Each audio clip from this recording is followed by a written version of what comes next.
இன்று முதல் விற்பனை செய்யப்படும் ஒவ்வொரு லிட்டர் டீசலுக்கும் ₹100 அரசாங்கம் மானியமாக ஏற்கும் என அமைச்சரவை பேச்சாளர் அமைச்சர் டாக்டர் நலிந்த ஜெயதிச தெரிவித்துள்ளார். மேலும் 1 லிட்டர் பெட்ரோலுக்கு அரசாங்கம் ஏற்கும் மானியத் தொகை ₹20 ஆகும். அரசாங்கம் மாதாந்தம் ₹20 பில்லியன் சுமையை ஏற்றுக்கொண்டு இம்முறை எரிபொருள் விலை திருத்தத்தை மேற்கொண்டுள்ளதாகவும் அமைச்சரவை பேச்சாளர் குறிப்பிட்டார். நீங்கள் இப்போது கௌபே வழியாக ஆன்லைனில் போக்குவரத்து அபராதங்களை செலுத்த முடியும். நேற்று நள்ளிரவு முதல் அமலுக்கு வரும் வகையில் எரிபொருள் விலைகளை உயர்த்துவதற்கு நடவடிக்கை எடுக்கப்பட்டுள்ளது. இலங்கை பெட்ரோலிய கூட்டுத்தாபனம் மற்றும் லங்கா ஐஓசி நிறுவனங்களின் விலை திருத்தத்திற்கமைய ஒக்டேன் 95 ரக பெட்ரோல் 1 லிட்டரின் விலை ₹90 அதிகரிக்கப்பட்டுள்ளது. இதற்கமைய ஒக்டேன் 95 ரக பெட்ரோல் 1 லிட்டரின் புதிய விலை ₹455 ஆகும். ஒக்டேன் 92 ரக பெட்ரோல் லிட்டர் ஒன்றின் விலை ₹81 அதிகரிக்கப்பட்டுள்ளதுடன் அதன் புதிய விலை ₹398 பதிவாகியுள்ளது. சூப்பர் டீசல் விலையும் ₹90 உயர்த்தப்பட்டதை அடுத்து 1 லிட்டர் சூப்பர் டீசல் விலை ₹443 வரை அதிகரித்துள்ளது. வெள்ளை டீசல் லீட்டர் ஒன்றின் விலை ₹79 அதிகரிக்கப்பட்டுள்ளது. அதன் புதிய விலை ₹382 ஆகும். மண்ணெண்ணெய் லீட்டர் ஒன்றின் விலை ₹60 அதிகரிக்கப்பட்டுள்ளது. இதற்கமைய 1 லிட்டர் மண்ணெண்ணெயின் புதிய விலை ₹255 ஆகும். சினோபெக் நிறுவனமும் இன்று நள்ளிரவு முதல் அமலுக்கு வரும் வகையில் எரிபொருள் விலைகளை அதிகரித்துள்ளது. இதற்கமைய சூப்பர் டீசல் 1 லிட்டரின் விலை ₹219 அதிகரிக்கப்பட்டுள்ளது. இதற்கமைய 1 லிட்டர் சூப்பர் டீசலின் புதிய விலை ₹572 என சினோபெக் நிறுவனம் அறிவித்துள்ளது. ஒக்டேன் 95 ரக பெட்ரோல் 1 லிட்டரின் விலை ₹122 அதிகரிக்கப்பட்டு புதிய விலை ₹487 அமைந்துள்ளது. ஒக்டேன் 92 ரக பெட்ரோல் 1 லிட்டரின் விலையையும் ₹81 சினோபெக் நிறுவனம் அதிகரித்துள்ளது.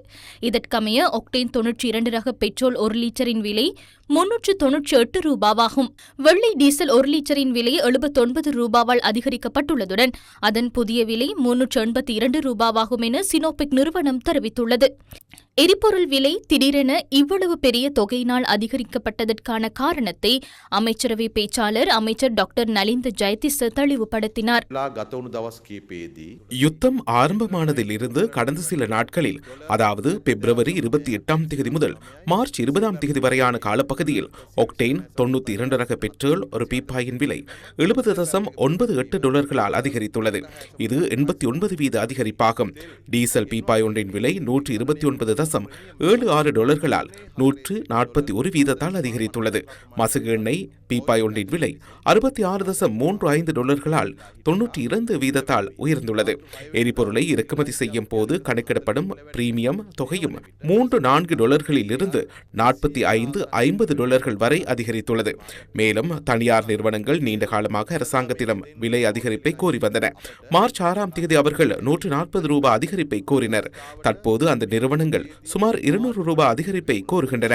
எமது சந்தையில் தற்போது 43% பங்களிப்பை தனியார் நிறுவனங்களே வழங்குவதால் அவர்களின் கோரிக்கையை புறக்கணிக்க முடியாது. அடுத்தது பெட்ரோலிய கூட்டுத்தாபனம் இந்த சந்தர்ப்பத்தில் அதிக நட்டத்திற்கு எரிபொருளை விற்பனை செய்கிறது. அடுத்தது எரிபொருள் இறக்குமதியின் போது அதிக நெருக்கடியை சந்திக்க நேரிடுகின்றது.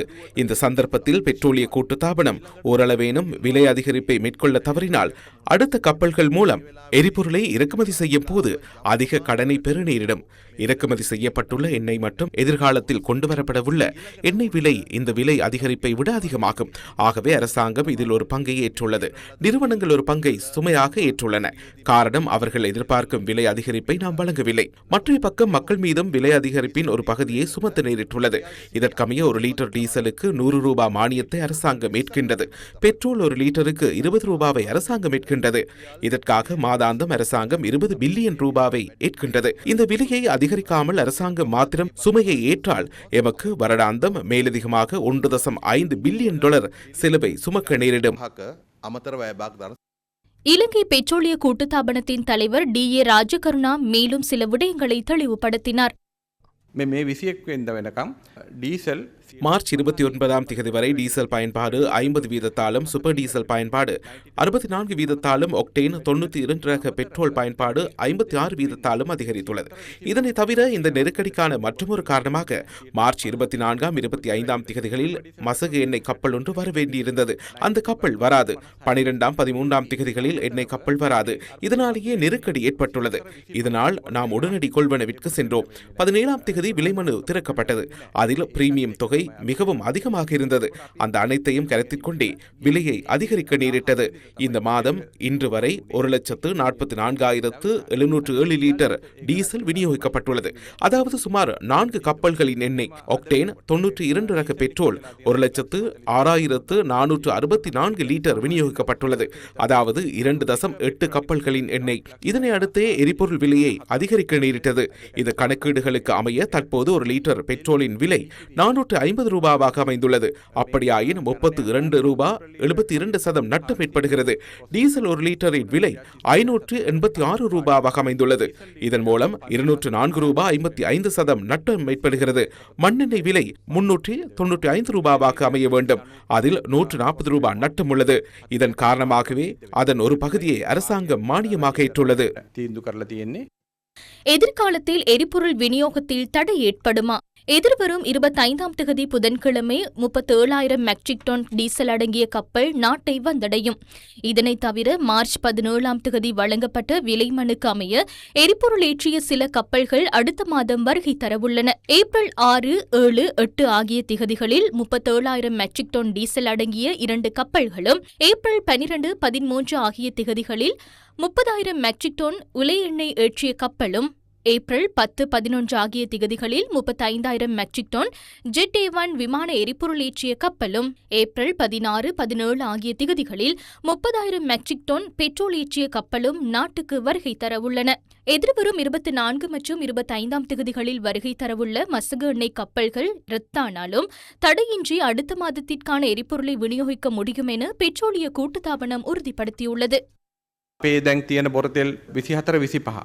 எங்களிடம் தற்போதுள்ள மசகு எண்ணெயை பார்க்கும் போது 24ஆம் 25ஆம் திகதிகளில் கப்பல் வராவிட்டால் எம்மால் அடுத்த மாதம் நடுப்பகுதி வரை மாத்திரமே சுத்திகரிப்பு நிலையத்தை இயக்க முடியும். சுத்திகரிப்பு நிலையம் நிறுத்தப்படும் போது அதிலிருந்து கிடைக்கும் உலை எண்ணெய் மற்றும் நெப்தா ஆகிய இரண்டையும் எம்மால் பெற முடியாமற் போகும்.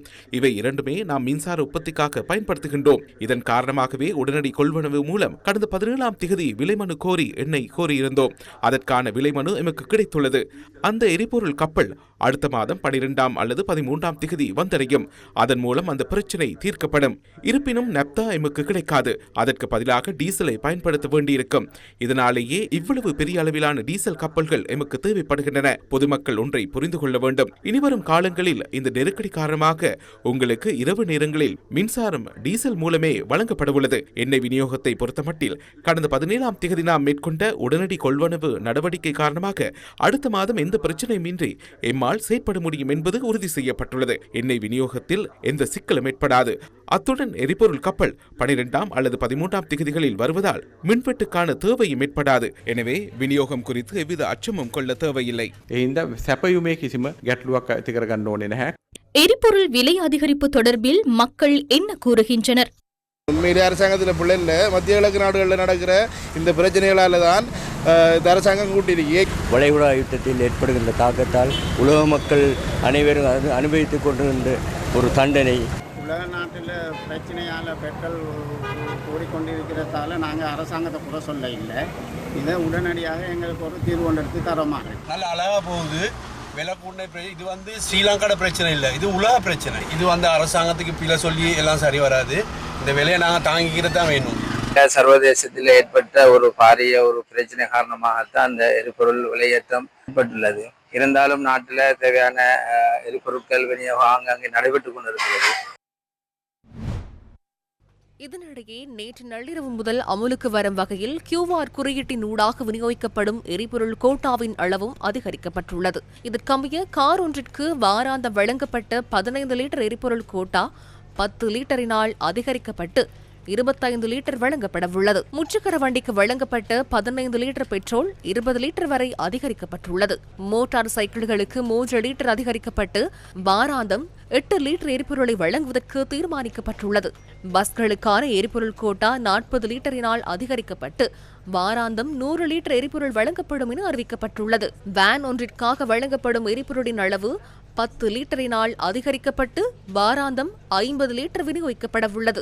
சில வாகனங்களுக்காக 15 லிட்டர் அதிகரிக்கப்பட்டு 40 லிட்டர் எரிபொருளை QR கோட்டாவின் ஊடாக வழங்க தீர்மானிக்கப்பட்டுள்ளது. இதேவேளை லொரி மற்றும் விசேட நோக்க வாகனங்களுக்கான எரிபொருள் கோட்டாவில் மாற்றமில்லை எனவும் இலங்கை பெட்ரோலிய கூட்டுத்தாபனம் அறிவித்துள்ளது. புதிய விலை திருத்தத்திற்கு அமைய எரிபொருள் கோட்டாவை பின்பற்றி எரிபொருளை நிரப்பும் போது கார் ஒன்றுக்கு ஆக்டேன் 92 ரக பெட்ரோல் 25 லிட்டர் நிரப்பப்பட்டால் 9,950 ரூபாய் செலவாகும். 95 ரக பெட்ரோல் 25 லிட்டர் பெறும் ஒருவர் அதற்காக 11,375 ரூபாயையும், சூப்பர் டீசல் 25 லிட்டரை பெறுவதற்காக 9,550 ரூபாயையும் செலுத்த நேரிடும். 25 லிட்டர் சூப்பர் டீசலுக்கு 11,075 ரூபாய் செலவாகும். முச்சக்கர வண்டி ஒன்றுக்காக ஒதுக்கப்படும் 20 லிட்டர் கோட்டாவுக்கு அமைய 92 ரக பெட்ரோல் நிரப்பினால் 7,960 ரூபாய் செலவாகும். 20 லிட்டர் 95 ரக பெட்ரோலுக்கு 9,100 ரூபாயும், 20 லிட்டர் டீசலுக்கு 7,640 ரூபாயும் செலவாகுவதோடு 20 லிட்டர் சூப்பர் டீசலுக்கு 8,860 ரூபாய் செலவாகும். QR முறைமைக்கு அமைய மோட்டார் சைக்கிள் ஒன்றிற்காக வழங்கப்படும் 8 லிட்டர் பெட்ரோலை 92 ரகத்தில் நிரப்பினால் 3,184 ரூபாய் செலவாகும். ஆக்டேன் 95 ரக பெட்ரோல் என்றால் 3,640 ரூபாய் செலவாகும்.